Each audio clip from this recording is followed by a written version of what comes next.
लवकरात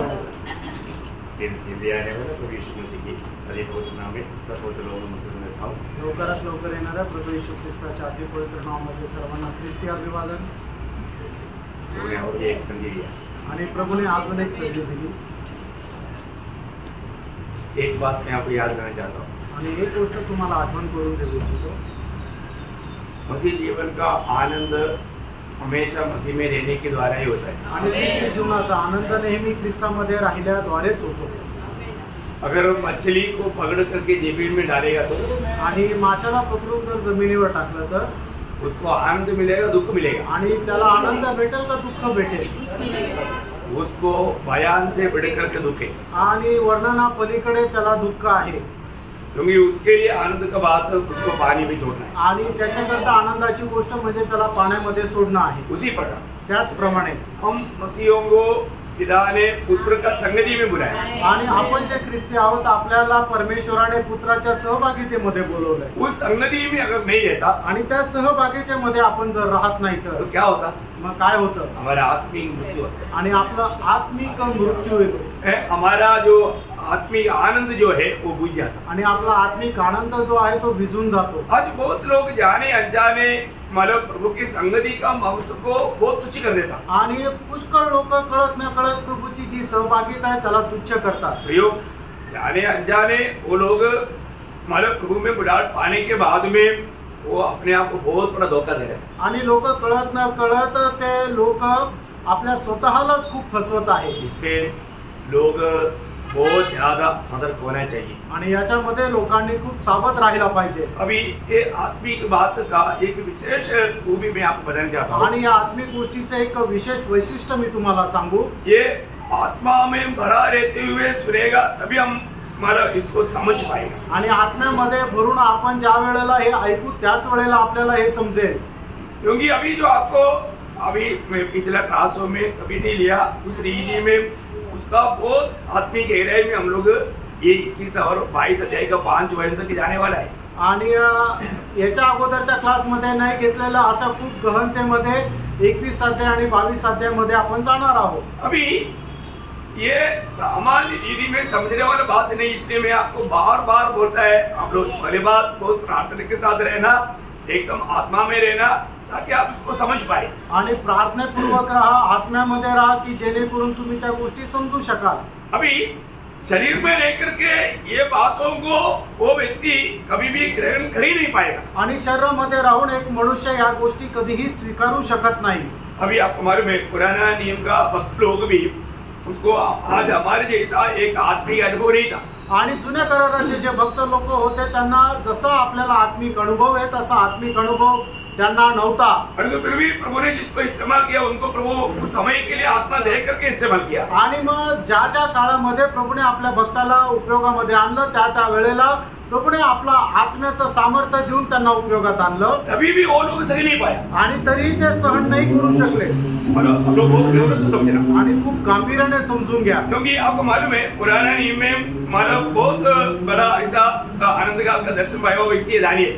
आणि जुन्या करारामध्ये खूप सार्वकालिक जीवनाचं दर्शन प्राप्त झालेला व्यक्ती आहे दानिएल। दानिएल के जीवन में जब ये स्वर्ग के दर्शन पाने के समय में उसकी अवस्था क्या था? आणि दानिएलाने ज्या वेळेला हे स्वर्गीय दर्शन प्राप्त केलं त्यावेळेला त्याची अवस्था काय होती? आप लोगों बहुत लोगों को उसका गौरव मालूम नहीं, मैं इसलिए आपको ये बात समझाना चाहता हूँ। आणि पुष्कळ लोकांना याचं गांभीर्य माहित नाही म्हणून मी तुम्हाला सांगू इच्छितो। दानिएल 10 अध्याय उसके 8-9 वचन पढ़ा। दानिएल त्याचा 10 अध्याय त्याचं 8 आणि 9 वचन वाचा।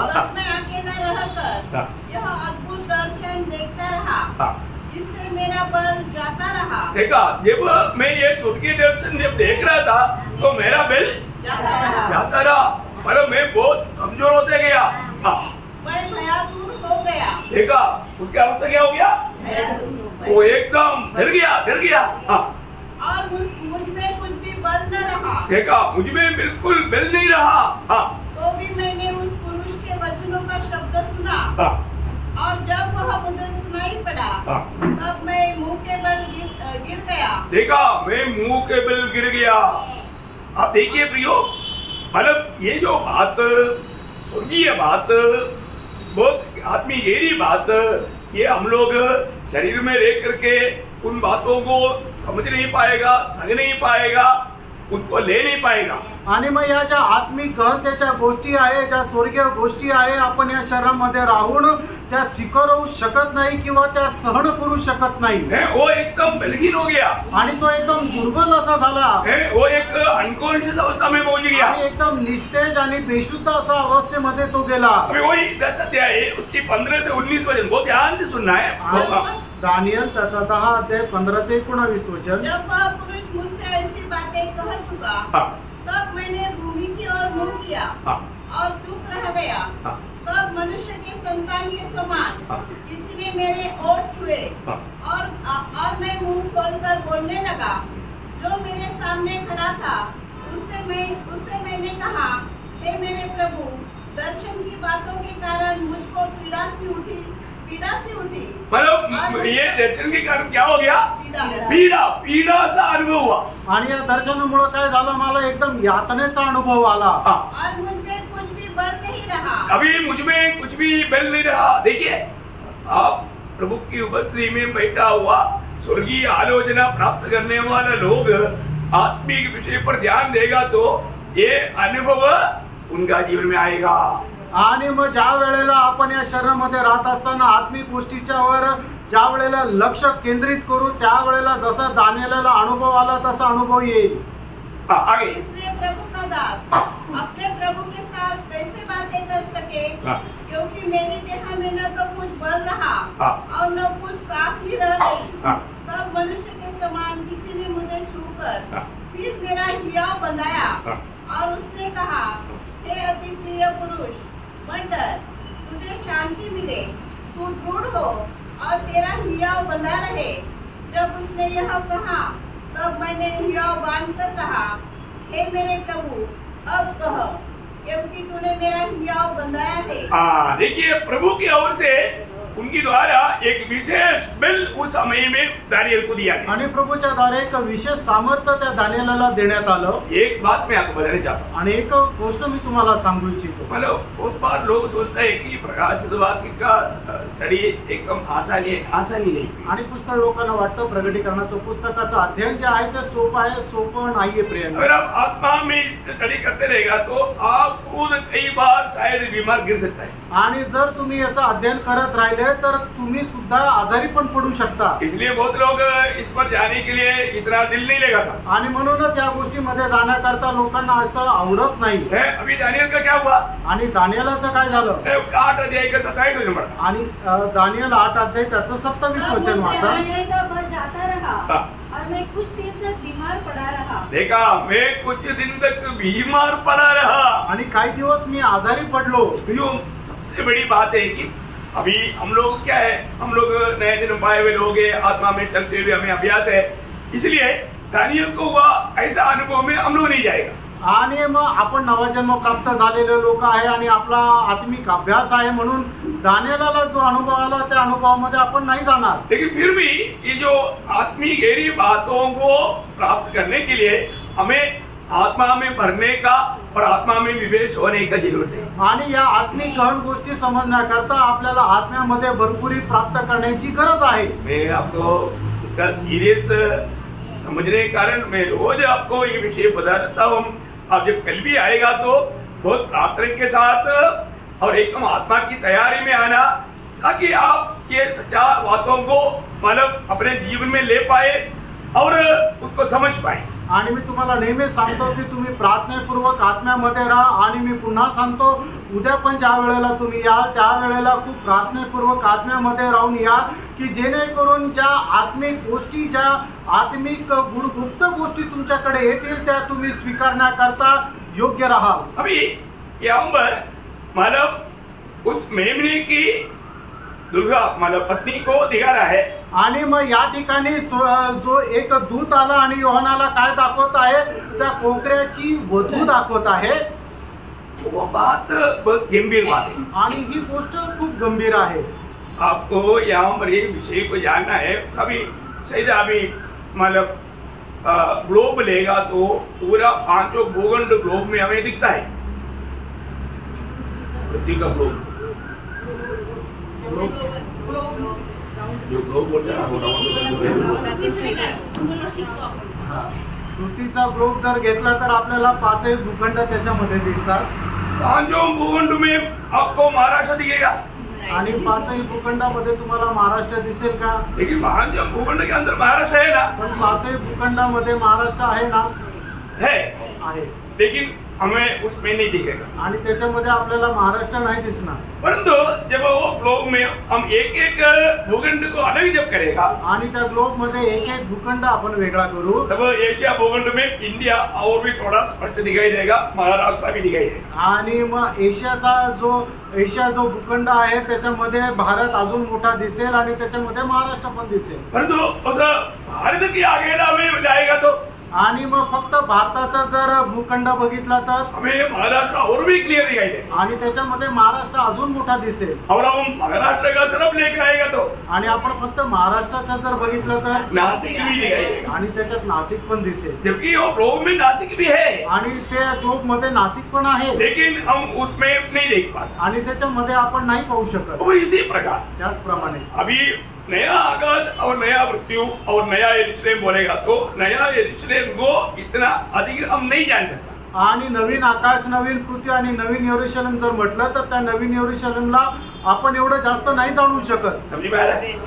नया आकाश और नया पृथ्वी में नया यरूशलेम, आणि नवीन आकाश, नवीन पृथ्वीमध्ये नवीन यरूशलेम, जैसे ग्लोब में इंडिया, आणि जसं त्या ग्लोब मध्ये भारत, ऐसे हो गया. तसं झालं. परंतु अभी आकाश छोड़ो, पृथ्वी छोड़ो, सिर्फ यरूशलेम की ओर जा रहा है, नया यरूशलेम की ओर. आणि आकाश जाऊ द्या आणि पृथ्वी जाऊ द्या, फक्त नवीन यरूशलेम कडे जात आहे. तो उसका मतलब वो बहुत बड़ा एक गंभीर बात है. आणि मग त्याच्यामध्ये खूप एक गंभीर गोष्ट आहे. उसको समझने के लिए सामान्य रीति में नहीं हो सकता. आणि त्याला समजण्याकरता साधारण रीतीने नाही होऊ शकत. इसलिए उसको कैसे दिखाया? आणि म्हणून त्याला कसं दाखवलं? उसके लिए वो आत्मा में विवेश हो गया, आणि त्याच्यामध्ये तो आत्म्यामध्ये विवळ झाला. है ना. उसका 21 अध्याय के 10 वचन. आणि प्रकटीकरण 21 अध्याय 10 वचन. हाँ. और वह मुझे आत्मा में एक बड़े देखो, मुझे आत्मा में एक बड़े और ऊंचे पहाड़ पर ले गया. हाँ, ठीक से पढ़ना. बड़े और ऊंचे पहाड़ में लेकर गया.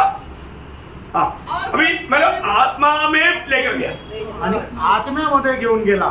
है, वो ध्यान देना. लक्ष द्या. इससे पहले आपने देखा कि जब प्रभु का उस दर्शन देने के समय में क्या किया था, आणि प्रभूने त्याचं दर्शन देत असताना काय केलं होतं? है ना. पहला अध्याय उसका 10 वचन. आणि प्रकटीकरण पहिला अध्याय त्याचं 10 वचन. मैं प्रभु की आत्मा में आ गया देखा, आत्मा में आ गया. और अपने पीछे तुरई जैसा बड़ा मतलब इसके बाद में आत्मा में आने के बाद में मतलब प्रभु को और प्रभु का संदेश को वो सुन पाया. आणि आत्म्यामध्ये आल्यानंतर प्रभूचा संदेश मग तो ऐकू शकला. वो ध्यान से सुनना. लक्ष देऊन ऐका. मतलब अभी प्रभु को कुछ आत्मिक बातें, स्वर्गीय बातें, अनंतता की बातें समझाने के लिए उसको पहले आत्मा में लाया. आणि मग त्या स्वर्गीय गोष्टी सांगण्याकरता, त्या आत्मिक गोष्टी सांगण्याकरता पहिले प्रभूने त्याला आत्म्यामध्ये आणलं. उसके बाद में त्याच्यानंतर जब स्वर्ग से बात होने वाला है, स्वर्गीय जो कार्यक्रम है उसको भी दिखाने के लिए क्या किया? हाँ, उसका 4 का 2 वचन. आणि प्रकटीकरण 4 अध्याय त्याचं 2रं वचन. तुरंत मैं आत्मा में आ गया. देखा, तुरंत में आत्मा में आ गया. आणि लगेच मी आत्म्यामध्ये आलो. अभी आत्मा में आते बिना वो स्वर्गीय बातों को वो देख करके समझ नहीं सकता. आणि आत्म्यामध्ये न येता त्या स्वर्गीय गोष्टी पाहून समजू शकणार नाही. समझ में आया? लक्षात आलं? योगन ऐसे जाएगा तो समझेगा? आणि योहान जर असा गेला तर त्याला समजेल का? नहीं समझेगा. नाही समजणार. वो आत्मा में हो गया. आणि तो आत्म्यामध्ये झाला. उसके बाद में जब उसका 17 अध्याय का 3रा वचन में आणि प्रकटीकरण 17 अध्याय त्याच्या 3ऱ्या वचनामध्ये उसको आत्मा में जंगल ले गया. हाँ, क्या किया? जंगल को ले गया. आत्मा में लेकर गया. आणि आत्म्यामध्ये घेऊन गेला. मतलब ये जो बात स्वर्ग से होने वाले ये कार्यक्रम को जानने के लिए उसको आत्मा में भर करके आत्मा में ले गया, बोला तो आत्मा में भर दिया. आणि आत्म्यामध्ये घेऊन गेलं म्हणजे आत्म्यामध्ये भरपूर केलं. तो प्रियो, हमें ये बात को जानना है. आणि प्रियानो, आपण या गोष्टीला जाणायचंय. अभी यूहन्ना को प्रभु सीधा नया यरूशलेम का वो दर्शन दे रहा है. आणि योहानाला प्रभू एकदम त्या नवीन यरूशलेमचं दर्शन देत आहे. ये एक हल्की बात नहीं. आणि ही काही साधारण गोष्ट नाही. क्या आपको वो यरूशलेम का सच्चा जानकारी पाने का इच्छा है? आणि त्या स्वर्गीय यरूशलेमची खरी माहिती प्राप्त करण्याची तुमची इच्छा आहे का? दिल से एकदम मनापासून सबसे श्रेष्ठ बात है आणि सगळ्यात श्रेष्ठ गोष्ट आहे. आपको ये नया यरूशलेम का सही दर्शन मिलेगा तो मैं आपको बोलता हूँ आपका जिंदगी आज तक का जिंदगी आपको बिल्कुल बदल जाएगा. आणि नवीन यरूशलेमचे दर्शन जर तुम्हाला मिळालं तर आतापर्यंत तुमचं जीवन जे आहे ते बदलून जाईल. वो कितना शोभा से परिपूर्ण है आणि किती शोभामय आहे किंवा शोभेने परिपूर्ण आहे. नया यरूशलेम बिल्कुल परमेश्वर की उस तेज से भरा हुआ है. आणि नवीन यरूशलेम जे आहे ते परमेश्वराच्या त्या तेजाने भरलेलं आहे. ये कोई हल्की बात है क्या? आणि ही काय साधारण गोष्ट आहे का? है ना. नया यरूशलेम कैसा यूहन्ना को दिखा. आणि योहानाला ते नवीन यरूशलेम कसं दिसलं. जब उसका 21 का 10 वचन वापस एक बार पढ़िएगा. प्रगटीकरण 21:10 पुन्हा एकदा वाचा. तब कहा मुझे आत्मा में एक बड़े और ऊंचे पहाड़ पर ले गया और पवित्र नगर यरूशलेम को स्वर्ग से परमेश्वर के पास से उतरते दिखाया. आगे क्या रहा? परमेश्वर की महिमा उनमें थी. क्या था? परमेश्वर की महिमा उसमें थे. आणि देवाचा गौरव त्या नवीन यरूशलेम मध्ये होता. ये आपको समझ में आ रहा है? आणि हे तुम्हाला लक्षात येत आहे का? नया यरूशलेम इसी प्रकार सजाया हुआ है. उसमें परमेश्वर की महिमा भरा हुआ है. आणि नवीन यरूशलेम अशा प्रकारे बनवलेला आहे की त्याच्यामध्ये परमेश्वराचा गौरव भरलेला आहे. ये बात को थोड़ा समझ पाएंगे. आणि ही गोष्ट तुम्ही थोडं समजू शकाल का? परमेश्वर का वो महिमा का अर्थ कितना गौरव है. आणि परमेश्वराचा गौरवाचा अर्थ किती मोठा आहे. उसके निकट कोई जा सकता है क्या? आणि त्याच्या जवळ कोणी जाऊ शकतं का? नहीं जा सकता. नाही जाऊ शकत. फिर एक बात को यूहन्ना कैसे देख पाया? आणि मग या गोष्टीला योहान कसं बघू शकला? आत्मा में.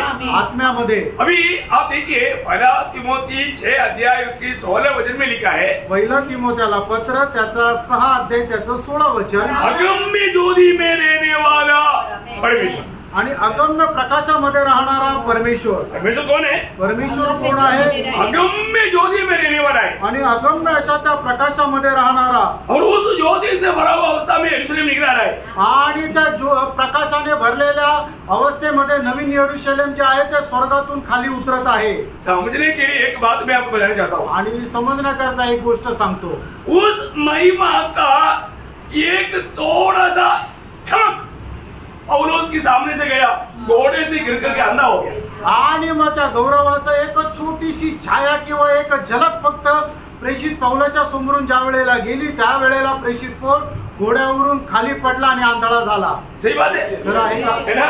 इसका मतलब आपको समझ में आया ये कितना गंभीर विषय है. आणि याचा अर्थ तुम्हाला समजला हा किती गंभीर विषय आहे. प्रेरितों का उसका 22 अध्याय का 11 वचन. प्रेषित त्याचा 22 अध्याय त्याचं 11 वचन. जब वो ज्योति के तेज के मारे मुझे कुछ दिखाई न दिया तो मैं अपने साथियों के हाथ पकड़ते हुए दिमिश्क में आ गया. देखा अभी वो ज्योति थोड़ा सा चमका तो अभी पौलुस उसका अवस्था क्या हो गया? वो अंधा हो गया. आणि मग थोडासा ती तो प्रकाश जो आहे त्याच्यावर चमकला तर मग पौल आंधळा झाला. ऐसा है. असा आहे. तर इस नया यरूशलेम को मैं ये सोचता है कि मैं आपको किस प्रकार इसको समझने लायक की रीति में इसको आपका मुंह में दे पाऊं. आणि मग हे नवीन यरूशलेमचे आहे ते तुम्हाला कशा प्रकारे समजण्यास योग्य तुम्हाला मी वर्णन करू. अभी एक वाटरमेलन टोटल आपको देगा तो आपको मुंह में नहीं आएगा. आणि जर मग पूर्ण कलिंगड जर तुम्हाला दिलं तर ते पूर्ण कलिंगड एकाच वेळेला तुम्ही खाऊ नाही शकत. तुमच्या तोंडात नाही मावणार. फिर आपको देने के लिए कई मार्ग है. आणि मग देण्याकरता पुष्कळ प्रकारचे मार्ग आहेत. उसको टुकड़ा करके थोड़ा थोड़ा पीस देगा. आणि मग त्याला कापून छोटे छोटे पीस बनवून देईल. उसको भी मुश्किल है तो. आणि ते पण जर कठीण येतात आणि त्याचा ज्यूस बनवून देईल. तो भी आपको अंदर जाएगा. आणि तरी ते आतमध्ये जाईल. अभी मैं जूस बनाकर देने के लिए कोशिश कर रहा हूँ. आणि ते ज्यूस बनवून द्यायचा मी प्रयत्न करत आहे. क्योंकि आपको थोड़ा भी दिक्कत नहीं रही. आणि तुम्हाला थोडं पण अडचण न यावी. अपन विशेष जहाँ पर गौर देना चाहिए वो बातों पर हम गौर दे करके अभी तक आया. आणि ज्या गोष्टीला आपण गांभीर्य द्यायला पाहिजे त्या गोष्टीला गांभीर्य देतच आपण पुढे आलो. लेकिन इस समय में इसका बहुत ज्यादा गौरव है. इसलिए मैं आपको ज्यादा मतलब विनती करता है कि आप ज्यादा से ज्यादा प्रार्थना में रह करके ये बातों को अमल करें. आणि या गोष्टीला खूप जास्त महत्वपूर्ण आहे म्हणूनच मी तुम्हाला सांगतो तुम्ही जास्तीत जास्त प्रार्थनापूर्वक राहून आत्म्यामध्ये राहा. अभी मैं ये जो बताने वाला बात है इसी कारण अभी मतलब अभी आगे का क्लास में भी आपको आएगा, लेकिन अभी आप इस 21 अध्याय से लेकर के मतलब अभी जो 12 वचन से 22 अध्याय का 5 वचन तक का बात आप लोग बार बार पढ़कर आना, क्योंकि अभी इसको इकट्ठा जूस बना करके पिलाने वाला है. आणि मग 21 अध्याय त्याच्या 12 वचनापासून 22 अध्याय त्याच्या 5 वचनापर्यंत तुम्ही वारंवार वाचून या, कारण का की ते एकत्र त्याचा ज्यूस बनवून तुम्हाला पाजणार आहे. वो है नया यरूशलेम की बात है आणि ते आहे नवीन यरूशलेमच्या गोष्टी. के बाद में फिर कंक्लूजन है आणि मग त्याच्यानंतर मग अनुमान आहे. वो बात अपने को बहुत साधारण दी भी है आणि त्या गोष्टी खूप साधारण रीतीने जाते. लेकिन ये बात को आप भी ज्यादा से ज्यादा ध्यान पढ़ करके ध्यान करके आए. आणि या गोष्टी सुद्धा जास्तीत जास्त तुम्ही मनन करून या. ओके, अभी हम उसकी 12 वचन पढ़ेंगे, 21 का 12 वचन आणि 21 अध्याय त्याचं 12 वचन. अपन 11 वचन तक का ध्यान कल कर दिया था आणि 11 वचनापर्यंत मनन काल केलं होतं. अभी आज 12 वचन पढ़ेंगे. आज 12 वचन वाचा. उसकी शहरपना बड़ी ऊंची थी और उसके 12 फाटक और 12 फाटकों पर 12 स्वर्गदूत थे और उन फाटकों पर इस्राएलियों के 12 गोत्र के नाम लिखे थे. देखिए अभी 12 12 12 तीन 12 है ना. आणि त्या ठिकाणी 12 12 12 म्हणजे 12 गेट, 12 स्वर्गदूत आणि 12 इस्रायलाच्या गोत्राची नावं. ये जो 12 संख्या जो है आणि ही 12 ची संख्या आहे मतलब परमेश्वर का कार्य या राज्य या अधिकार का संपूर्णता को दिखाता. आणि परमेश्वराचं राज्य किंवा त्याच्या अधिकार जो आहे त्याच्या संपूर्णतेला दाखवतं. ये अनंतता की पूर्णता है आणि ही सार्वकालिक जीवनाची पूर्णता आहे. बहुत बड़ी बात है आणि खूप मोठी गोष्ट आहे. मतलब अभी हम देखते हैं कि ये 12 मतलब वापस पढ़ रहे हैं उसको. उसकी शहरपना बड़ी ऊंची थी. शहरपना, उसकी शहरपना बड़ी और ऊंची थी. आणि त्याची भिंत जी आहे ती खूप उंच होती. और उसके 12 फाटक 12 फाटक है. उसका कितना फाटक है? 12 फाटक है. और फाटकों पर 12 स्वर्गदूत है. 12 स्वर्गदूत है. और उन फाटकों पर इस्राएलियों के 12 गोत्रों के नाम लिखे थे. उस फाटकों पर 12 गोत्रों का नाम लिखा है. आणि त्या फाटकावर इस्रायलाच्या 12 गोत्रांचे नाव लिहिलेली आहे. अभी आपको मालूम है यहाँ पर ये जो फाटक जो है वो एक प्रकार का अगुवाई को बताता है. आणि जे फाटक आहे ते एक प्रकारे अलिप्तपणाला दाखवतं. मतलब आनंद काल में कभी भी किसी प्रकार उसके अंदर कोई बाधा नहीं आएगा. आणि सार्वकालिक जीवनामध्ये त्याच्यामध्ये कुठल्या प्रकारची अडचण येणार नाही. यशायाह उसका 60 अध्याय का 18 वचन. आणि यशायाह 60 अध्याय त्याचं 18 वचन. तेरे देश में फिर भी उपद्रव और तेरी सीमाओं के भीतर उत्पात या अंधेर की चर्चा न सुनाई पड़ेगी. नहीं सुनाई पड़ेगा. मतलब ऐसा कोई भी वादा इस नया यरूशलेम के अंदर कभी भी नहीं होगा. आणि कुठल्याही प्रकारची अशी बाधा जी आहे ते नवीन यरूशलेम मध्ये येणार नाही. अभी इसका बारे में एक अच्छा दर्शन हेस्केल को दिया है. आणि याच्या संबंधाने खूप चांगलं दर्शन हेस्केलला दिलेलं आहे. मन में अच्छा स्वर्गीय दर्शन पाया हुआ एक व्यक्ती है मतलब हेस्केल नबी. आणि खूप चांगलं दर्शन प्राप्त झालेला एक व्यक्ती आहे तो म्हणजे हेस्केल संदेष्टा. तो हेस्केल नबी की 48 अध्याय उसका 31 से 35 तक मध्ये पढ़ना. आणि हेस्केल त्याचा 48 अध्याय त्याचं 31 ते 35 वचन. उसमें 3 फाटक हो अर्थात एक रूबेन का फाटक, एक यहूदा का फाटक और एक लेवी का फाटक हो. क्योंकि नगर के फाटकों के नाम इस्राएल के गोत्रों के नामों पर रखने होंगे. पूर्व की ओर सीमा 4,500 बास लंबी हो और उसमें 3 फाटक हो अर्थात एक यूसुफ का फाटक, एक बिन्यामीन का फाटक और एक दान का फाटक हो. दक्षिण की ओर सीमा 4,500 बास लंबी हो और उसमें 3 फाटक हो अर्थात एक शिमोन का फाटक, एक इसाकार का फाटक और एक जुबलून का फाटक हो. और पश्चिम की ओर सीमा 4,500 बास लंबी हो और उसमें 3 फाटक हो अर्थात एक गाद का फाटक, एक आशेर का फाटक और एक नप्ताली का फाटक हो. नगर के चारों ओर का घेरा 18,000 बास का हो और उस दिन से आगे को नगर का नाम यहोवा शामा रहेगा. आगे को नगर का नाम यहोवा शम्मा रहेगा, मतलब यहोवा वहां पर है। आणि याच्यानंतर त्या नगराचं नाव यहोवा शामा राहील, म्हणजे की यहोवा तिथे आहे, यहोवा वहां पर है आणि यहोवा तिथे आहे। ना, ये नगर का एक खूबी, आणि या नगराचं एक वैशिष्ट्य, ये फाटक हमेशा खुला रहेगा, आणि याचे फाटक आहे नेहमी ते उघडं राहील। उसका प्रकाशित वाक्य 21 अध्याय का 25 अध्याय, आणि प्रगटीकरण 21 अध्याय त्याचं 25 वचन। उसके फाटक दिन को कभी बंद न होंगे हाँ और रात वहाँ न हो। क्योंकि रात वहां पर नहीं है, आणि तिथं रात्र राहणार नाही। रात नहीं होने के कारण ये फाटक का द्वार कभी भी बंद नहीं होगा। आणि रात्र नसल्या कारणाने या फाटकाचा दरवाजा कधी बंद होणार नाही। लेकिन एक बात जानना, आणि एक गोष्ट जाणा, इस फाटक के द्वारा कौन प्रवेश करेगा? आणि या फाटकामधून कोणाचा प्रवेश होईल? सबका प्रवेश नहीं होगा, आणि सगळ्यांचा प्रवेश नाही होणार। इसलिए उसका प्रकाशित वाक्य 22 अध्याय का 14 वचन, आणि प्रगटीकरण 22 अध्याय त्याचं 14 वचन। धन्य वे हैं हाँ। जो अपने वस्त्र धो लेते हैं, धन्य वे है जो अपनी वस्त्र धो लेता है, क्योंकि उन्हें जीवन के वृक्ष के पास हाँ। आने का अधिकार मिलेगा हाँ। और वे फाटकों से होकर फाटकों से होकर नगर में प्रवेश करेंगे। नगर में प्रवेश करेगा। कौन नगर में प्रवेश करेगा? आणि नगरामध्ये कोण प्रवेश करेल?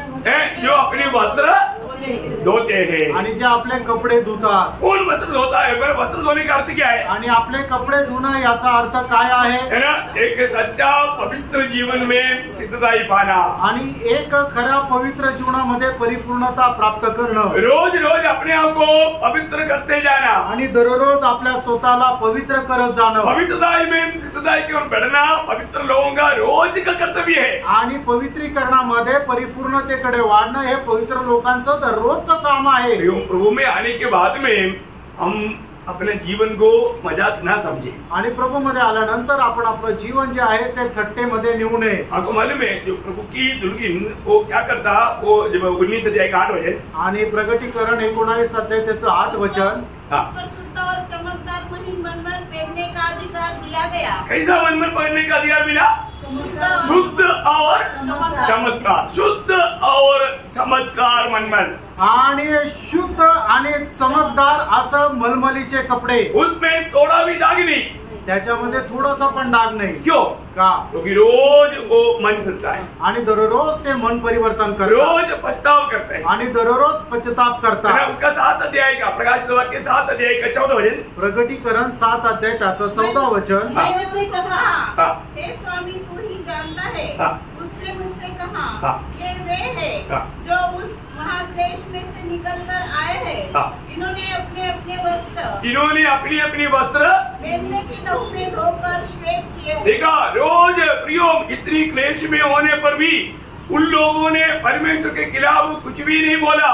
हर एक बात आनंद से सहते हुए जीवन में कभी भी कहीं भी कलंक के बात हुआ तो तुरंत प्रभु का लहू में धोया जा करके अपने आप को शुद्ध करते रहा। आणि एवढ्या क्लेशामध्ये जात असताना सुद्धा कधीही त्यांनी प्रभूच्या विरोधात कुरकुर केली नाही।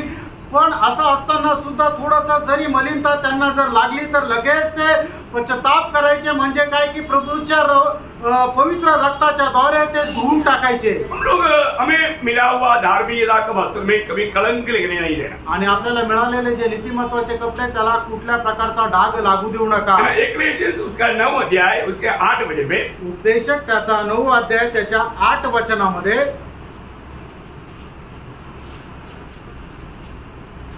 तेरे वस्त्र सदा उजले रहे, तेरे वस्त्र सदा उजले रहे, आणि तुझे कपडे नेहमी शुभ्र पांढरे असावे। बहुत बड़ी बात है आणि खूप उत्तम गोष्ट आहे। देखो, हमारे जीवन में हमने प्रभु यीशु मसीह को धारण किया है, वो यीशु मसीह हमारा धार्मिकता है, उस धार्मिकता में कलंक होने नहीं देना। आणि येशू ख्रिस्त आपलं नीतिमत्व आहे, आणि त्या नीतिमत्वाला कधी डाग लागू देऊ नका।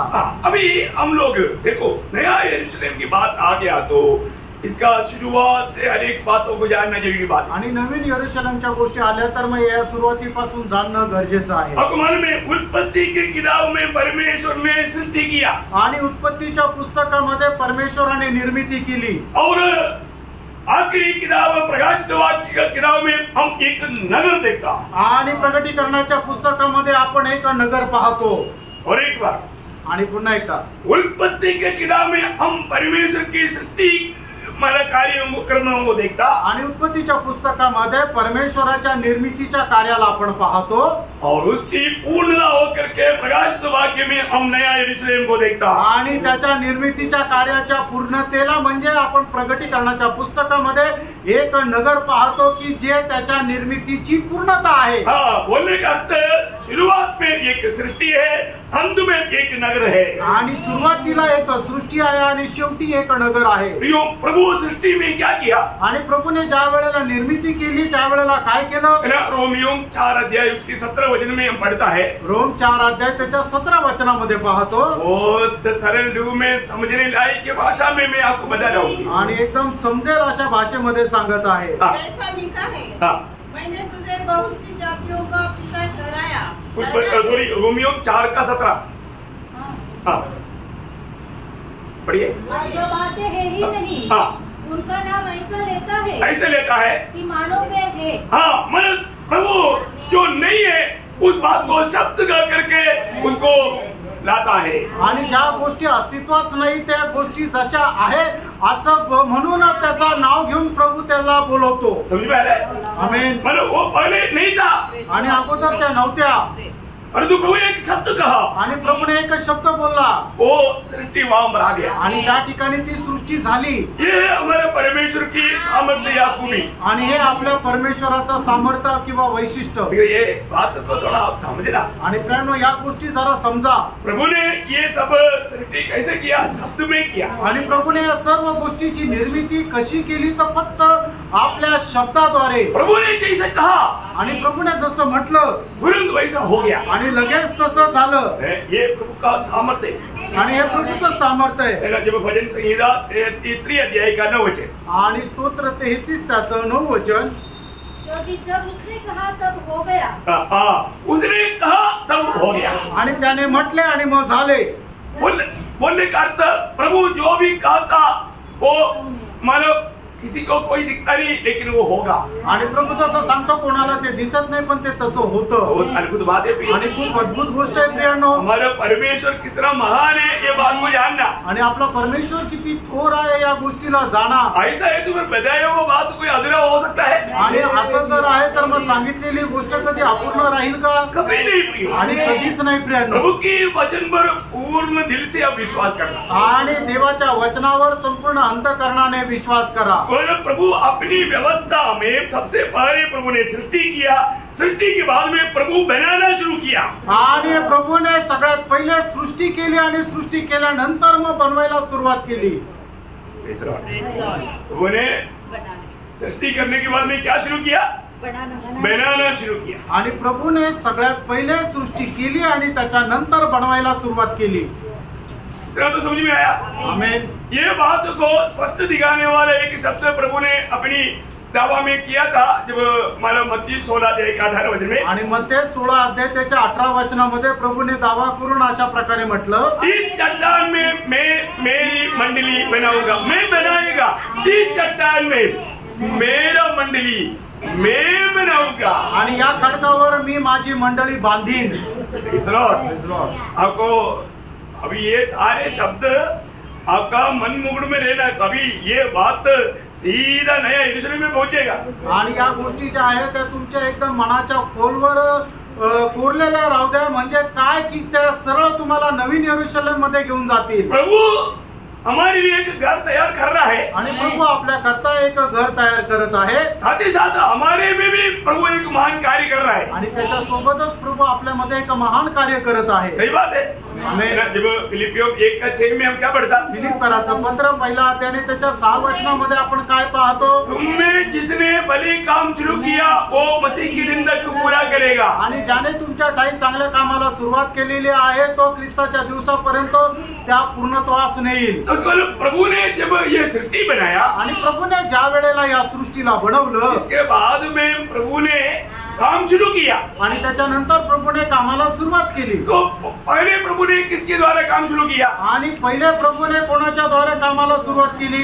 यहूदियों के द्वारा। आणि यहूदी लोकांच्या द्वारे, यहूदी प्राचीनों के द्वारा प्रभु ने उन कामों को शुरू किया। आणि यहूदियांमध्ये जे वडील लोक होते त्यांच्याद्वारे या कार्याला सुरुवात केली। जैसा प्रभु ने सृष्टि किया, आणि जसं प्रभूने सृष्टी केली, उसके बाद में प्रभु ने बनाना भी शुरू किया। आणि त्याच्यानंतर प्रभूने बनवायला पण सुरुवात केली। तो पुराना नियम में ये काम यहूदी पुर्णियों के द्वारा करते रहा। आणि जुन्या करारामध्ये जे यहूदी लोकांमध्ये प्राचीन लोक होते त्यांच्याद्वारे प्रभूने या कामाला सुरुवात केली। प्रभु ने उसके बारे में एक अच्छा दृष्टांत बताया था। आणि त्याच्या संबंधाने प्रभूने एक चांगला दृष्टांत सांगितला। मत्ती 21 अध्याय उसका 33 से 43 तक वचन। आणि मध्ये त्याचा 21 अध्याय त्याचं 43 तक, मतलब 21 का 33 से 43। आणि मध्ये त्याचा 21 अध्याय 33 ते 43 वचन। एक और दृष्टांत सुनो।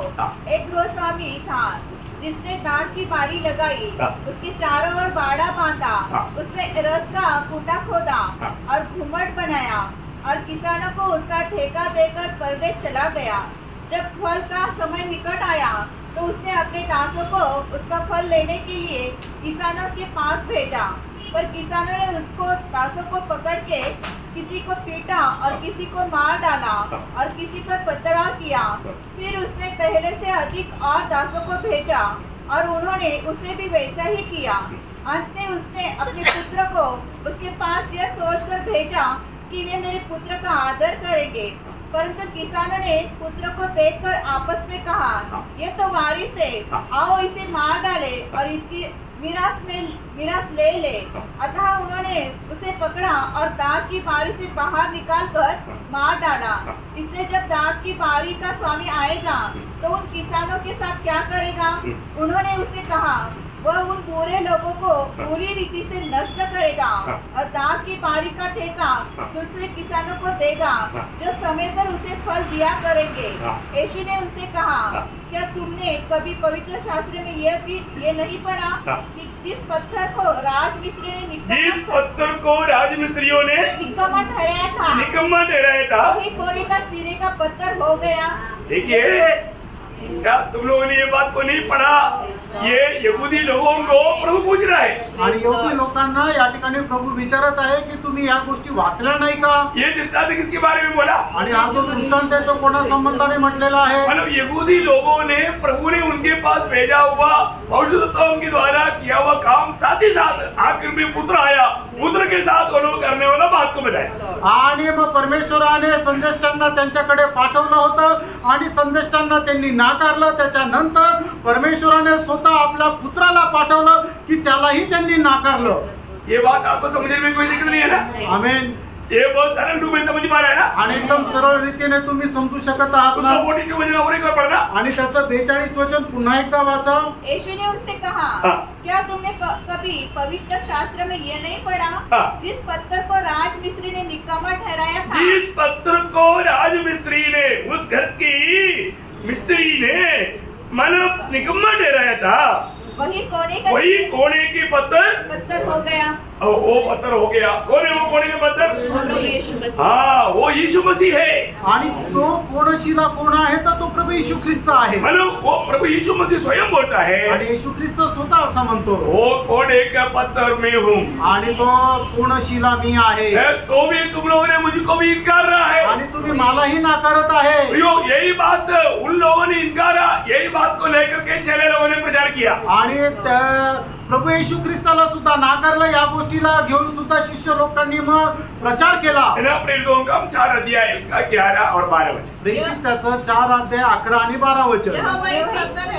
जिसे तुम राजमिस्त्री ने तुझे जाना। देखा, अभी इस घर को बनाने वाला राजमिस्त्री लोग, यहूदी लोगों ने क्या किया? इस पत्थर को तुच्छ जाना। आणि यहूदी लोकांनी काय केलं की हे जे ही जी कोणशिला आहे त्याला तुच्छ जाणलं। ओ, ये कितना दुख की बात है। आगे बढ़िए। और वह कोने के सिरे का पत्थर हो गया, किसी दूसरे के द्वारा उद्धार नहीं, क्योंकि स्वर्ग के नीचे मनुष्य में और कोई दूसरा नाम नहीं। हाँ, देखिए, प्रभु यीशु मसीह को छोड़ करके और उद्धार पाने के के लिए कोई और नाम नहीं। आणि प्रभू येशू ख्रिस्ताला सोडून तारण प्राप्त करण्याकरता अजून दुसरं नाव नाही। कितना श्रेष्ठ बात है प्रिय। आणि किती श्रेष्ठ गोष्ट आहे प्रियांनो। ये बात 118 वचन संहिता का 22 वचन में लिखा हुआ बातों को लेकर के क्या हम प्रेरित लोगों ने प्रचार कर रहा है। आणि स्तोत्र 118 त्याच्या 22 वचनामध्ये लिहिलेले जे वचन आहे ते वचन घेऊन या ठिकाणी प्रेषित लोक प्रचार करत आहे। प्रभु की दृष्टि में पुराने नियम में नया नियम में प्रभु का बांध काम करने के लिए प्रभु लोगों को प्रभु का महिमा के लिए इस्तेमाल करते रहा। आणि जुन्या करारामध्ये नवीन करारामध्ये प्रभूचं बांधकाम करण्याकरता प्रभू आपल्या लोकांना उपयोगात आणत गेला। एक बात जानना आणि प्रियांनो एक गोष्ट जाणा, परमेश्वर मन ये सारा सृष्टि रचने के पीछे प्रभु का उद्देश्य क्या है। आणि संबंध सृष्टीची रचना करण्याच्या पाठीमागे प्रभूचा उद्देश काय आहे। वो एक नगर को तैयार करना ये परमेश्वर की अनादिकाल में प्रभु का हृदय के अंदर छिपा हुआ एक भेद था। आणि एक नगर तयार करणं हे प्रभूच्या हृदयामध्ये लपलेलं एक मोठं रहस्य होतं। प्रियो परमेश्वर की प्रकाशन की संपूर्णता है नया यरूशलेम। आणि परमेश्वराच्या प्रकाशनाची परिपूर्णता आहे ते म्हणजे नवीन यरूशलेम। इसको आप हल्का नहीं समझना आणि याला तुम्ही साधारण समजू नका। हमारे लिए प्रकाश करके मिला हुआ सबसे टॉप और सबसे गहरी बात है नया यरूशलेम। आणि आपल्याला जे प्रकाशित करून मिळालेले आहे त्याच्यातलं सगळ्यात उंच प्रकाशन आहे ते म्हणजे नवीन यरूशलेम। इसको तैयार करने के लिए प्रभु ने पूरा यूनिवर्स को बनाया और प्रभु ने मनुष्य को भी बनाया। आणि याला तयार करण्याकरता परमेश्वराने संबंध विश्वालाही बनवलं आणि मनुष्यालाही बनवलं। अभी बहुत ध्यान से सुनते रहना आणि खूप लक्ष देऊन ऐका प्रार्थना के साथ, प्रार्थनेपूर्वक। मतलब अपनी कोई भी सृष्टि में परमेश्वर ने स्वयं को नहीं उंडेला। आणि आपल्या कुठलीही सृष्टी बनवत असताना परमेश्वराने त्या स्वतःला त्याच्यामध्ये नाही टाकलं,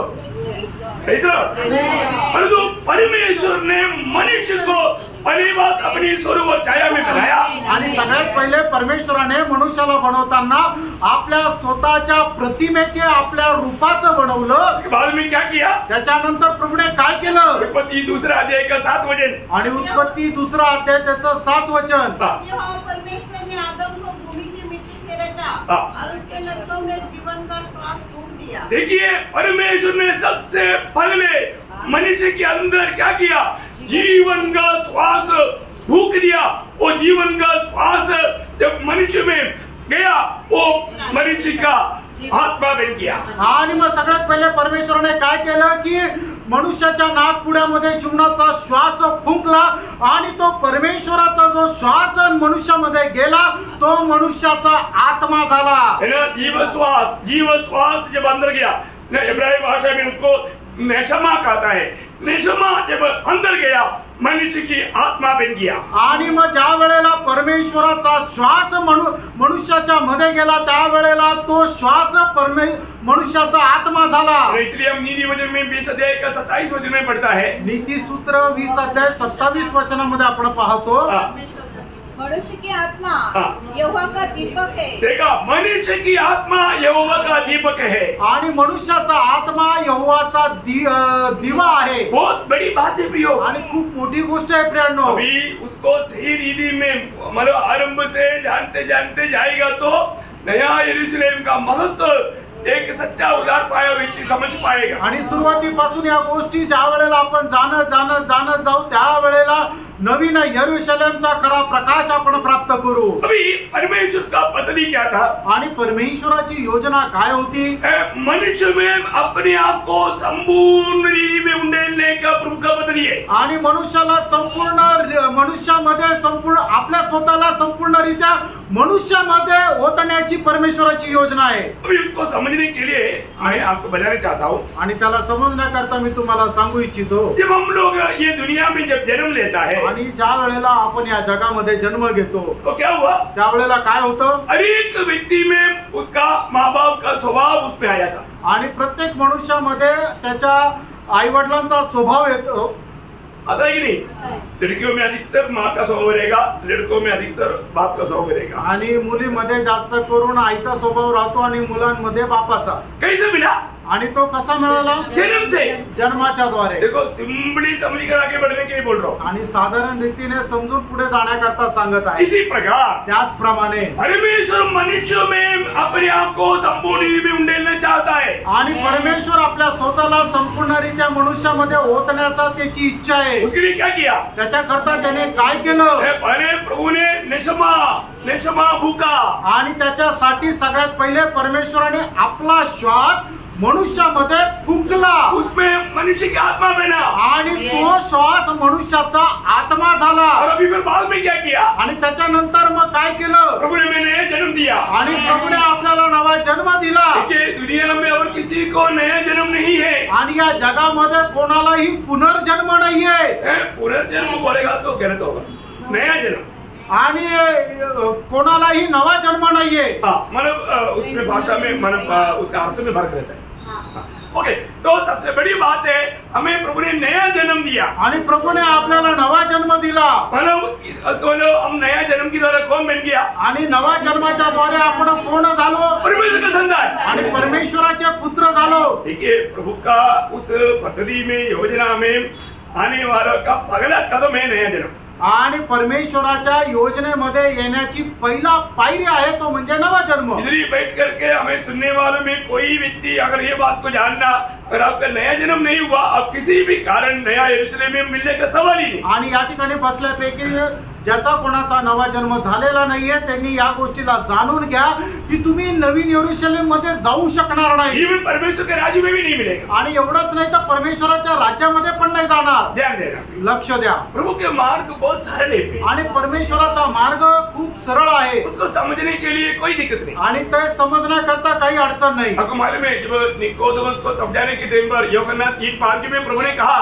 आणि योहान त्याच्या 3रा अध्याय त्याच्या 5 वचनामध्ये निकोदेमाला समजून सांगत असताना प्रभू येशू ख्रिस्ताने अशा प्रकारे म्हटलं, यीशु ने उत्तर दिया, मैं तुझे सच सच कहता हूँ, जब तक कोई मनुष्य जल और आत्मा से न जन्मे तो वह परमेश्वर के राज्य में प्रवेश नहीं कर सकता। देखा, मतलब परमेश्वर के राज्य में प्रवेश करना है तो उस व्यक्ति को नया जन्म पाना जरूरी है। आणि परमेश्वराच्या राज्यामध्ये एका मनुष्याला जर प्रवेश करायचा आहे तर त्याला नवा जन्म प्राप्त करणं गरजेचं आहे। प्रिय, शायद आपने कितनी बार सुसमाचार सुना, आणि प्रियांनो कितीतरी वेळा तुम्ही सुवार्ता ऐकली असेल, लेकिन आपका नया जन्म हुआ है क्या? आणि तुमचा नवा जन्म झालेला आहे का? नया जन्म कब होगा? आणि तुमचा नवा जन्म केव्हा होणार? यूहन्ना का सुसमाचार उसकी पहला अध्याय उसकी 12 और 13 वचन, आणि योहान त्याचा पहिला अध्याय 12 आणि 13 वचन। परंतु जिन्होंने उसे ग्रहण किया उसे उन्हें परमेश्वर की संतान होने का अधिकार दिया, अर्थात उन्हें जो उसके नाम पर विश्वास रखते हैं, वे न तो लहू से, न शरीर की इच्छा से, न मनुष्य की इच्छा से, परंतु परमेश्वर से उत्पन्न हुए हैं। परमेश्वर से उत्पन्न हुआ, आणि मग ते परमेश्वराच्या द्वारे उत्पन्न झालेले आहे। मतलब उसका पिता कौन? आणि त्यांचा पिता कोण आहे? परमेश्वर। तो परमेश्वर आहे, परमेश्वर का पिता, आणि परमेश्वर त्यांचा पिता आहे। किसका? कोणाचा? जिन्होंने भी प्रभु यीशु मसीह पर विश्वास किया। ज्यांनी कोणी प्रभू येशू ख्रिस्तावर विश्वास केला। क्या विश्वास करना? आणि काय विश्वास करायचा? वो मेरा प्रभु और मेरा उद्धार करता है। आणि तो माझा प्रभू आणि माझा तारण करता आहे। क्या करना? काय करायचं आहे? रोमियो उसका 10 अध्याय 9 वचन, रोम त्याचा 10 अध्याय त्याचं 9 वचन। यदि तू अपने मुंह से यीशु को प्रभु जानकर अंगीकार करे और अपने मन से विश्वास करे कि परमेश्वर ने उसे मरे हुओं में से जिलाया तो तू निश्चय उद्धार पाएगा। तू निश्चय उद्धार पाएगा, आणि निश्चित तुझं तारण होईल। प्रियो, एक व्यक्ति प्रभु यीशु मसीह को अपना दिल दे करके प्रभु यीशु मसीह की सूली की मृत्यु मुझे पापी के लिए था, ये विश्वास के साथ अंगीकार करते हुए प्रभु यीशु को अपना प्रभु और उद्धारकर्ता के रूप में ग्रहण करेगा, निश्चय उसको उद्धार मिलेगा। आणि ज्या वेळेला एक व्यक्ती आपलं हृदय प्रभूला देतो आणि प्रभू येशू ख्रिस्ताचं वधस्तंभावरचं मरण मज पाप्या करता होता या गोष्टीचा ज्या वेळेला तो स्वीकार करतो आणि येशू ख्रिस्ताला आपल्या जीवनाचा वैयक्तिक तारण करता आणि प्रभू म्हणून अंगीकार करतो, निश्चितच त्याचं तारण होतं आणि नवा जन्म होतो। जब हम ये दुनिया में जब एक जन्म लिया शरीर के द्वारा, आणि आपण या जगामध्ये शरीराच्या द्वारे एक जन्म घेतला, जब यूहन्ना 3:6 में लिखा है, योहान 3रा अध्याय त्याच्या 6 वचनामध्ये लिहिलेला आहे, जो शरीर से जन्मा वो शरीर है, आणि जे शरीरापासून जन्मलेले ते शरीर आहे, परंतु पण जो आत्मा का जन्मा वो आत्मा है। आणि जे आत्म्याच्या द्वारे जन्मलेले ते आत्मा आहे। इसका मतलब क्या है? याचा अर्थ काय आहे? एक व्यक्ति जब प्रभु यीशु मसीह पर जो विश्वास करके प्रभु मतलब उस विश्वास उसको एक जन्म प्रदान करता। आणि ज्या वेळेला एक व्यक्ती प्रभु येशू ख्रिस्तावर विश्वास ठेवतो तो विश्वास त्याला एक नवा जन्म देतो। इससे क्या होता मालूम है प्रियो? आणि याच्यामध्ये अरे काय होतंय माहिती का प्रियानो? सरल ढंग में मैं आपको बताता हूँ। आणि सरळ रीतीने मी तुम्हाला सांगतो। एक घर में जब एक बच्चे का जन्म हुआ, आणि एका घरामध्ये ज्या वेळेला एका बालकाचा जन्म झाला, वो बच्चे को मालूम नहीं मेरा पिता कितना संपन्न है, आणि त्या मुलाला माहित नाही माझा बाप जो आहे तो किती वैभवशाली आहे, परंतु वो बच्चा उसका पिता का सब बात का वारिस है। आणि तो मुलगा जो आहे तो आपल्या बापाच्या प्रत्येक गोष्टीचा वारिस आहे। Praise the Lord। इसी प्रकार त्याचप्रमाणे जब हम नया जन्म पाया, आणि ज्या वेळेला आपला नवा जन्म झाला, कैसे पाया? आणि कसा झाला? प्रभु से पाया। आणि प्रभूच्या द्वारे। सही बात है, खरं आहे। है ना? यूहन्ना का सुसमाचार पहला अध्याय का 13 वचन में अभी थोड़ी देर पहले हमने पढ़ा। आणि योहान पहिला अध्याय 13 वचन आपण थोडा वेळापूर्वी वाचलं। वे ना तो लहू से, आणि न रक्ताच्या द्वारे, ना शरीर से, आणि ना शरीराद्वारे, मनुष्य की इच्छा से नहीं, आणि मनुष्याच्या इच्छेने नाही, परमेश्वर से जन्मा है। आणि ते परमेश्वरापासून जन्मलेले आहे। इसका मतलब याचा अर्थ पिता का जो भी है वो सबका हम हकदार बना। आणि पित्याचं जे काही आहे ते सगळ्यांचे आपण हकदार झालो। इसका मतलब मैं आपको एक प्रकार बताऊं, आणि एक प्रकारे तुम्हाला मी सांगू, नया जन्म पाया हुआ हर एक लोगों में पिता अपना सारे बात उंडेलना चाहता। आणि नवा जन्म प्राप्त झालेल्या मनुष्यामध्ये पिता जो आहे तो आपल्या सर्व गोष्टी त्याच्यामध्ये टाकू इच्छितो। लेकिन यहाँ पर मतलब व्याख्या में आने वाले एक छोटा गलती मैं आपको समझाता हूँ। आणि याच्या व्याख्येमध्ये येणारी छोटीशी चूक मी तुम्हाला सांगतो। अभी मनुष्य में जन्म लिया हुआ व्यक्ति मनुष्य है, आणि मनुष्याच्या द्वारे जन्मलेला व्यक्ती मनुष्य आहे, लेकिन परमेश्वर से जन्म लिया हुआ सब लोग परमेश्वर नहीं। आणि परमेश्वराच्या द्वारे जन्मलेले सगळेच लोक परमेश्वर नाही। नहीं समझा? हाँ, वो बात को कभी भी हक नहीं मानना। आणि त्या गोष्टीचा कधीही आपण दावा करू नये। हम परमेश्वर का संतान है, आपण परमेश्वराचे पुत्र आहे, लेकिन परमेश्वर तो हमारा नहीं। आणि ईश्वरत्व जे आहे ते आपलं नाहीये, वो सिर्फ परमेश्वर करेगा। आणि ते फक्त परमेश्वराचं राहील। ये बात को अब क्लियर आपका मन मुकुट में रहना, क्योंकि बाद में को भी की मतलब परमेश्वर का संतान है, हम परमेश्वर को तुल्य है, ऐसा कोई बोल मतलब गलत बात नहीं बोलना। आणि आम्ही परमेश्वराचे पुत्र, आम्ही परमेश्वराच्या बरोबरीचे, अशा प्रकारे तुम्ही बोलू नका। नहीं, परमेश्वरत्व में हम लोग नहीं पहुंचेगा, आणि ईश्वरत्वाच्या त्या सामर्थ्यामध्ये आपण नाही पोहोचणार। जैसे अभी वो सर्वज्ञानी है, सर्वव्यापी है और वो सर्वशक्तिमान है, वो पद भी हमें कभी नहीं मिलेगा। आणि ज्याप्रमाणे परमेश्वर सर्व ज्ञानी आहे, सर्व व्यापी आहे आणि सर्व शक्तिमान आहे, त्या पदापर्यंत आपण कधी नाही पोहोचणार। और जो परमेश्वर की वही परमेश्वर की सिर्फ आराधना के योग्य है, वो आराधना हम लोग नहीं चाहना। आणि परमेश्वरच फक्त आराधना करता योग्य आहे, ती आराधना आपल्याला मिळावी अशी इच्छा कधी करू नका। परंतु परमेश्वर के हम कई बातों में तुल्य बना, आणि पुष्कळ गोष्टीमध्ये आपण परमेश्वराच्या बरोबरीचे झालो। तो किन बातों में है? आणि त्या कुठल्या कुठल्या गोष्टीमध्ये आहे? पहली बात, हमें परमेश्वर का जीवन है, जीवन में हम उसका तुल्य बना। आणि सगळ्यात पहिले आपल्यामध्ये परमेश्वराचं जीवन आहे, त्या जीवनामध्ये आपण परमेश्वराच्या बरोबरीचे झालो। सही बात है। हम जो भी नया जन्म पाया, आणि ज्याचा कोणाचा नवा जन्म झाला, हमारे में क्या मिला? आणि आपल्याला काय मिळालं? हमें प्रभु का जीवन मिला। आणि आपल्याला प्रभूचं जीवन मिळालं। खास बात है, पहले यूहन्ना 5 अध्याय के 12 वचन। आणि पहिलं योहान 5 अध्याय त्याचं 12 वचन। जिसके पास पुत्र है उसके पास जीवन है, और जिसके पास परमेश्वर का पुत्र नहीं उसके पास जीवन भी नहीं है। मतलब यहाँ पर बैठा हुआ जितनी भी लोगों ने प्रभु यीशु पर विश्वास करके नया जन्म पाया, उद्धार पाया, उनमें सब में प्रभु का जीवन है। आणि या ठिकाणी बसल्यापैकी जेवढ्या लोकांनी प्रभूवर विश्वास केला, नवा जन्म प्राप्त केला, त्या सगळ्यांमध्ये परमेश्वराचं जीवन आहे। दूसरा, हमें क्या मिला? आणि दुसरं आपल्याला काय मिळालं? हमें प्रभु का स्वभाव मिला। आणि आपल्याला ईश्वरीय स्वभाव मिळाला। दूसरा पत्रोस पहला अध्याय उसका 4 वचन। दुसरे पेत्र पहिला अध्याय त्याचं 4 वचन।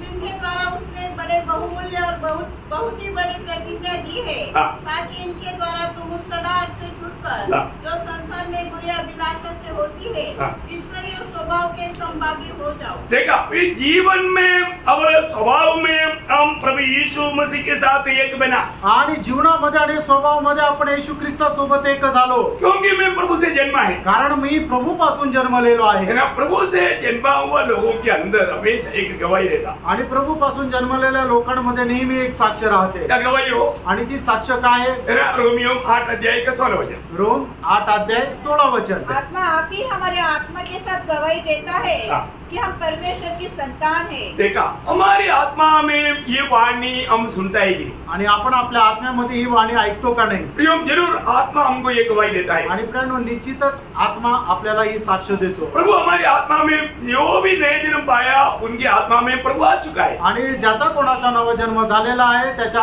आत्म्यामध्ये प्रभूचा आत्मा आलेला आहे। देखिए, पहले प्रभु ने जब नशमा या श्वास फूका था, उस समय में मनुष्य की आत्मा बना, आणि ज्या वेळेला प्रभूने आपला श्वास मनुष्यामध्ये फुकला, त्या वेळेला तो श्वास मनुष्याचा आत्मा झाला। परंतु अभी उस आत्मा में प्रभु आ गया, आणि त्या आत्म्यामध्ये आता प्रभू आला। कब?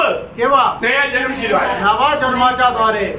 सब लोग नया जन्म पाए हुए लोग ये सच्चाई को मतलब अच्छी तरह समझना है। आणि प्रत्येक नवा जन्म झालेला, प्राप्त झालेला व्यक्तीने या सत्याला समजायचंय है। अभी प्रभु मुझ में, प्रभु की आत्मा मुझ में आ गया, आणि प्रभूचा आत्मा आता माझ्यामध्ये आला, मुझ में काम रहा, आणि माझ्यामध्ये कुठे आला? मेरी आत्मा में आया, माझ्या आत्म्यामध्ये आला। प्रियो, जब दूसरा तिमोथी 4:22 में लिखा है, दुसरं तिमोथेला पत्र 4 अध्याय आणि 22 वचनामध्ये असं लिहिले, प्रभु तेरी आत्मा के साथ रहे, प्रभु तेरी आत्मा के साथ रहे, आणि प्रभू तुझ्या आत्म्यासह राहो। और ये आत्मा में होकर के हमें ये गवाही, आत्मा हमारे आत्मा के साथ या प्रभु की आत्मा हमारे आत्मा के साथ गवाही देगा, हम परमेश्वर का संतान है। आणि परमेश्वराचा आत्मा आपल्या आत्म्याला ही साक्ष देतो की आपण देवाचे पुत्र आहोत। वो लोग बहुत हिम्मत से ये बात कह सकता है, आणि ते लोक खूप धैर्याने ही गोष्ट सांगू शकतात। योहन्ना 3 अध्याय का 15 वचन, आणि 1 योहान 3 अध्याय त्याचं 1 वचन, देखो पिता ने हमसे कैसा प्रेम किया है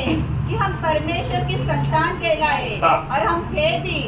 इस कारण संसार हमें नहीं जानता, क्योंकि उसने उसे भी नहीं जाना। बस इसका मतलब क्या है कि हम परमेश्वर का संतान है, ये नया जन्म पाए हुए लोगों को कोई शक नहीं। आणि आपण परमेश्वराचे पुत्र आहे, नवा जन्म प्राप्त झालेल्या लोकांना काही शंका नाही। यहाँ तक बात बराबर है ना?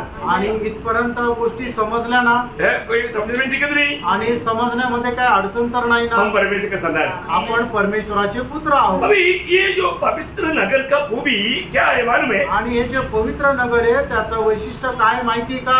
उसका 21 अध्याय का 18 वचन, आणि प्रकटीकरण 21 अध्याय 18 वचन। उसकी शहर बना यशब की बनी थी, और नगर ऐसे शुद्ध सोने का था, ऐसा शुद्ध सोने का था जो स्वच्छ कांच के समान हो।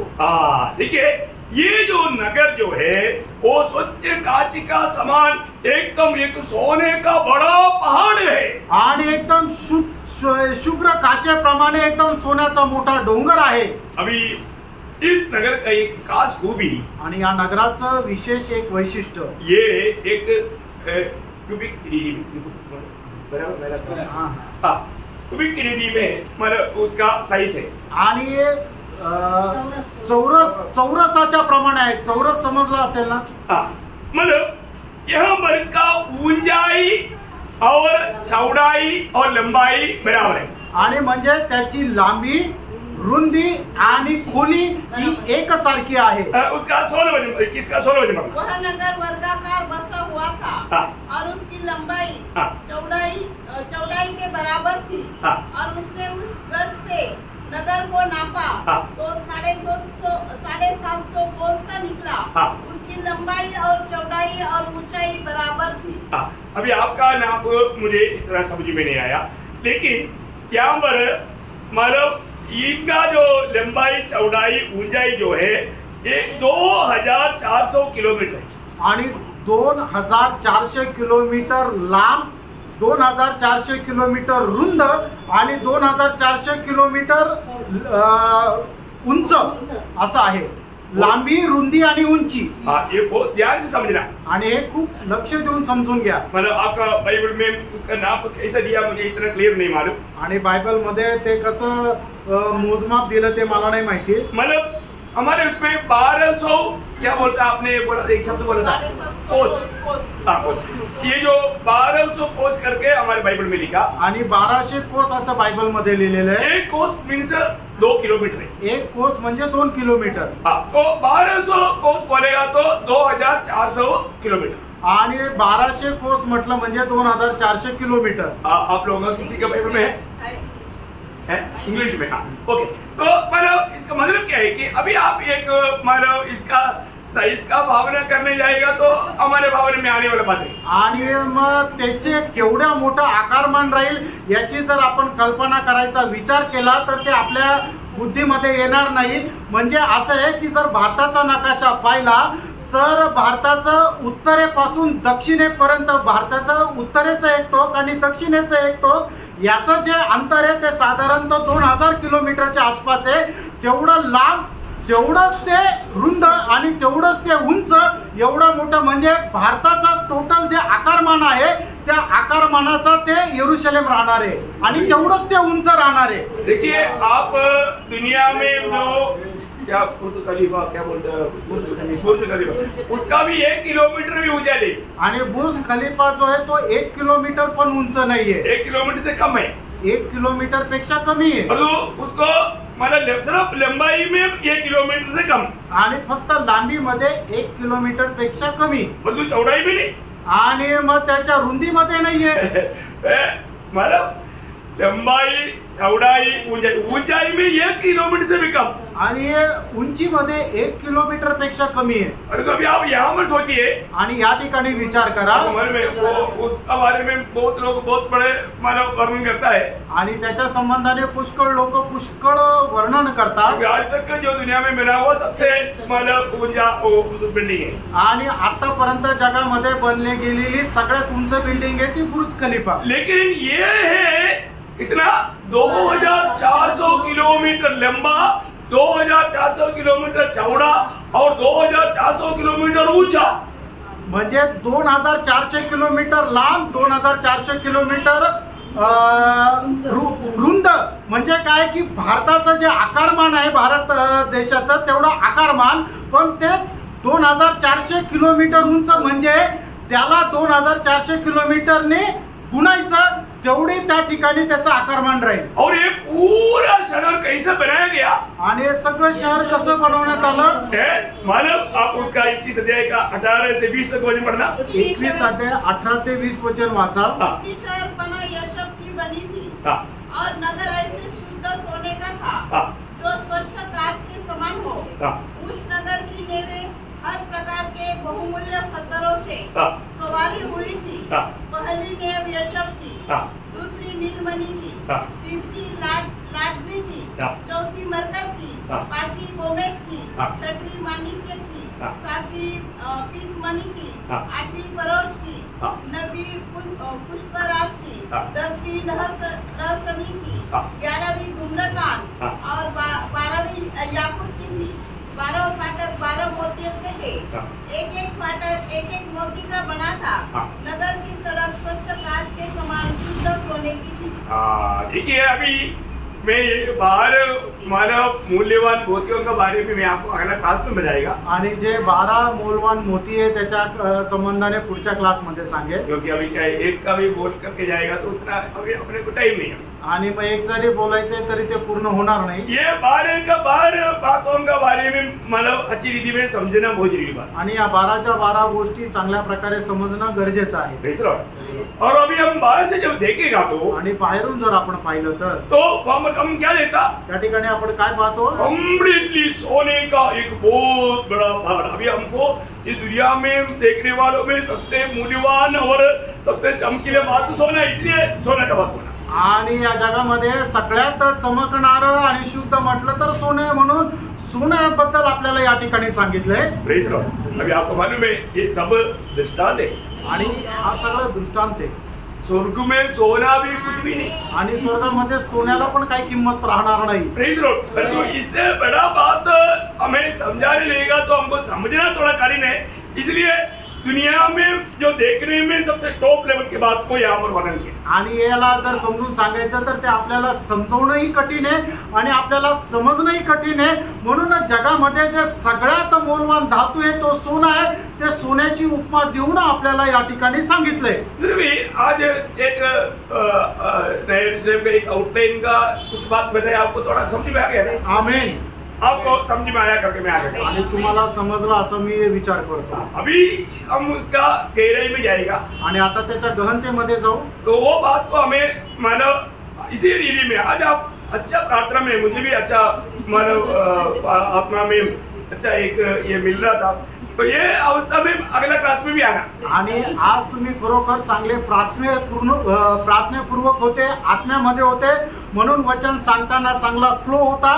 अशाच प्रार्थनेपूर्वक आणि आत्म्यामध्ये पुढच्या क्लासला पण या। क्योंकि मैंने देखा आज कोई भी सुस्ती में नहीं, आणि मी पाहिलं कोणालाही अशी डुलकी लागली नाही। इसमें आप लोगों ने प्रभु की बात मान लिया आणि खरोखर प्रभूच्या गोष्टी तुम्ही ऐकल्या, तो आज का इतना अगर समझिएगा तो आगे आपको समझने के लिए थोड़ा आसानी हो जाएगी। आणि एवढं जर तुम्हाला समजलं तर पुढचं समजायला तुम्हाला सोपं जाईल। लेकिन अभी क्या आपसे विनती क्या मालूम है? आणि तुम्हाला विनंती काय माहिती का? अभी इसी माने 21 अध्याय उसका आप 12 से लेकर के 22 अध्याय का 5 तक का वचन को जितना अधिक पढ़ पाएगा पढ़कर ध्यान करके आए। आणि प्रगटीकरण 21 अध्याय 12 वचनापासून प्रगटीकरण 22 अध्याय 5 वचनापर्यंत जेवढं जास्त वेळा वाचता येईल तेवढं जास्त वेळा वाचा। मैं उसको एकदम वो नया यरूशलेम का चित्र ये सब मिला करके आपको मानव बांटेगा, तब आपको ठीक से समझेगा। आणि नवीन यरूशलेमचं जे चित्रण आहे ते सगळं मिळून ज्या वेळेला सांगेल त्या वेळेला चांगल्या प्रकारे समजेल। दानियल को आया वो चक्कर यहाँ पर माना यूहन्ना को नहीं आया। आणि दानियलला ज्या जशी चक्कर आली तशी चक्कर योहानाला नाही आली। क्यों नहीं आया? का नाही आली? क्योंकि वो आत्मा में है, कारण तो आत्म्यामध्ये होता। इसलिए प्रियो आप भी अभी आत्मा में बाकी बातों को भी अगर सुन लेगा आपका भी बहुत अच्छा हो जाएगा, नहीं तो चक्कर आ जाएगा। आणि मग तुम्ही आत्म्यामध्ये राहून जर ऐकलं तर तुमचं खूप चांगलं होईल, नाही तर तुम्हालाही चक्कर येईल। सच्ची बात है, खरं आहे। बीमार भी पड़ जाएगा, आजारी पण पडाल, डरना नहीं है, घाबरू नका। प्रभु से होने नहीं देगा। आणि प्रभू असं होऊ देणार तो प्रभु आपको बहुत आशीष दे, आणि प्रभू तुम्हाला खूप आशीर्वाद देव, प्रभु को महिमा मिले। प्रभूचा गौरव हो। आमीन।